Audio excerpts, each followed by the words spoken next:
You haven't slept well in weeks. You snapped at someone you loved this morning and then beat yourself up about it for hours. You finally sat down for 5 minutes and immediately felt guilty for not doing something more productive. And somewhere within you is this quiet, creeping thought, I should be strong enough to handle this. If any of that sounds familiar, I want you to take a deep breath, exhale, and listen to me. You are strong enough. What you're feeling isn't weakness, it's caregiver burnout. And it is so much more common than anyone likes to talk about.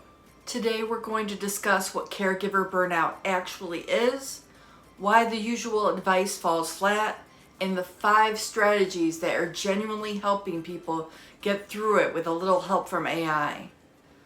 Let's start with something that doesn't get said nearly enough.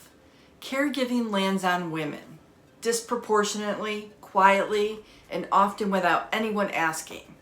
If you're in your 40s, 50s, or 60s right now, there's a very good chance you're in what researchers call the sandwich generation. Your parents are aging and need more support. You may still have responsibilities at home, grown kids who still need you, a household to run, a marriage or relationship that needs your attention. And on top of all that, you're probably still working full time. Nobody handed you a plan for this. Nobody told you what it would feel like. And in most families, nobody even questions the fact that it's you doing most of the work. That is the setup for burnout. Not a character flaw, it's a situation. My father passed away during my senior year of high school. My brothers helped for a little while. Then life pulled them into other directions. One moved back to the Midwest, one got married and bought his own house. My mom eventually moved in with me. And honestly, I didn't question it. It just made sense. Then I got engaged. I called my eldest brother first, excited, barely able to get the words out. And his response, before congratulations, before anything, was, "Where is mom going to live?" I deflated so fast. I ended the call quickly and tried again with my other brother. Same news, same hope.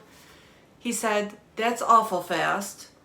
I reassured him we were sure. We were planning a long engagement. We weren't rushing into anything. And he said, "Good. That will give you time to see if you really want to go through with it."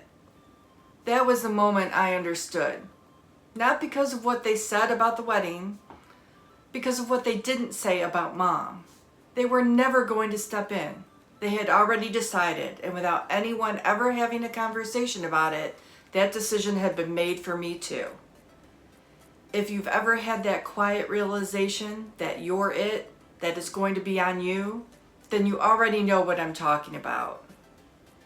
I share this because I think it's important to name what this actually feels like from the inside, not from the clinical definition, but the lived experience.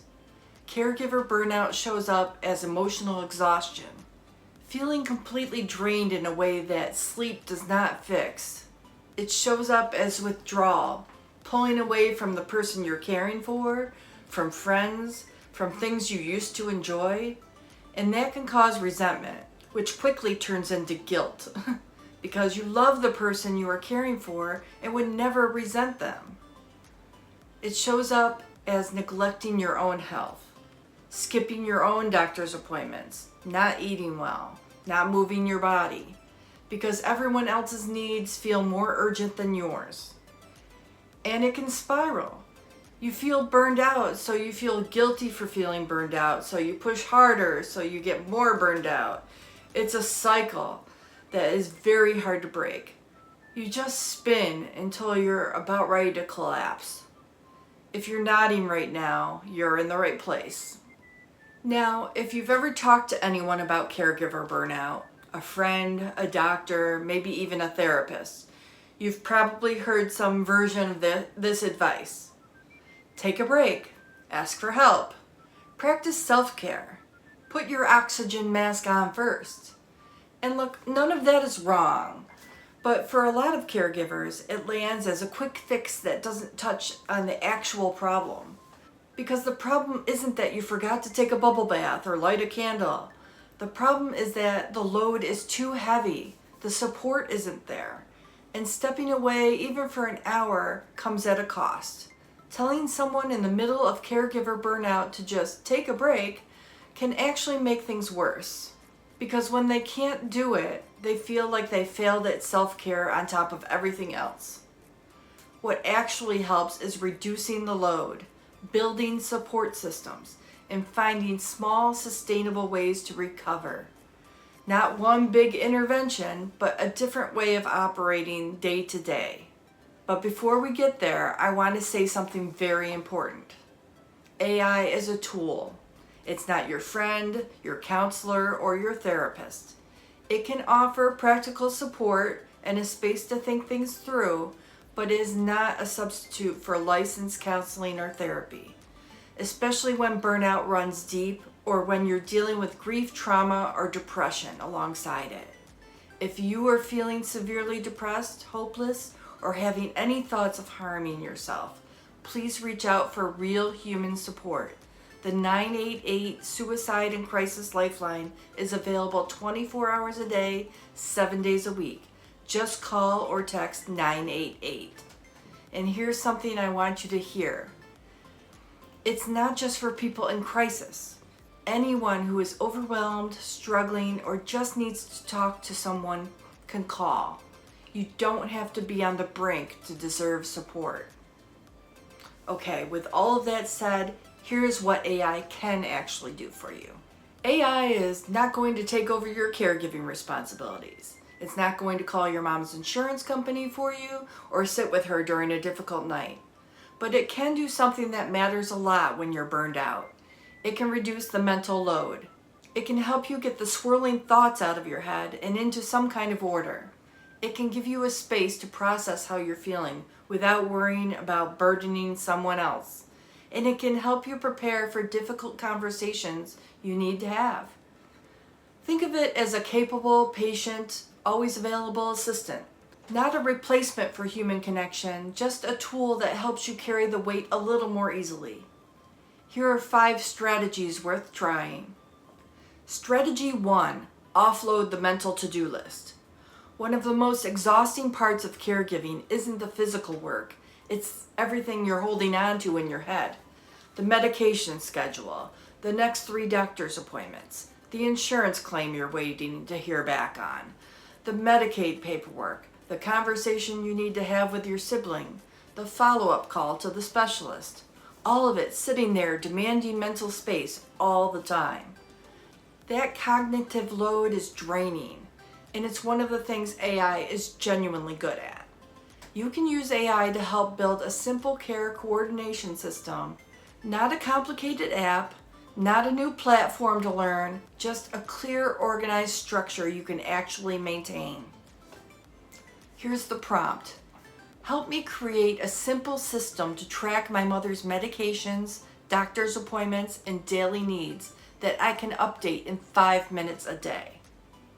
What you'll get back is a practical framework you can copy into a Notes app, a Google Doc, or write down in a notebook. Whatever works best for you. The point isn't the tool, the point is getting all of that information out of your head and somewhere you can trust. You can also ask AI to help you build a family communication template, a short weekly update you can send to siblings or other family members so you're not answering the same questions over and over. Pick the method that works best for you and tell your family where to find updates. If they want a call or a text instead, say no and set that boundary for yourself. This alone can save you significant mental energy every week. Strategy number 2, process your emotions without burdening someone else. Here's something caregivers do a lot without ever realizing it. They stuff all their feelings down deep inside. Not because they don't have them, but because they don't want to unload on somebody else. They don't want to worry their kids. They don't want to sound like they're complaining about caring for someone they love. They don't want to burden their friends who have their own lives. So the feelings just build and build and build. And that accelerates burnout faster than almost anything else. This is one of the places where AI can offer something genuinely useful, a judgment-free space to say what you're actually feeling at 2 a.m. if that's when it surfaces, without worrying about how it lands. This isn't therapy, I want to be very clear about that, but it can be a starting point, a way of getting the feelings out of your body and into words, and sometimes just doing that helps you figure out exactly what you need. Here's the prompt. I'm caring for my aging parent and I'm feeling overwhelmed and honestly resentful.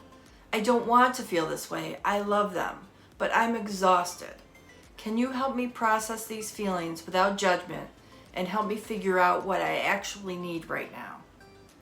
AI will not fix this, but it will engage with you, ask useful questions, and help you get some clarity. And sometimes clarity is enough to take that next small step. Strategy number 3, reclaim tiny pockets of time. Recovery from burnout does not require a vacation. It does not require a weekend retreat or an afternoon at the spa, though those things are all wonderful if you can get them.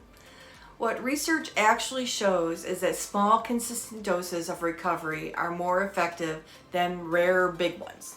15 minutes of something genuinely restorative, done regularly, changes things.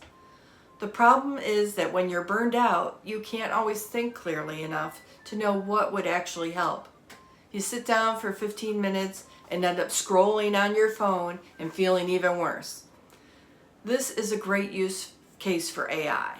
Describe where you are, what you're feeling, your schedule, what time you actually have available, and ask it to help you design a micro recovery plan that fits your real life.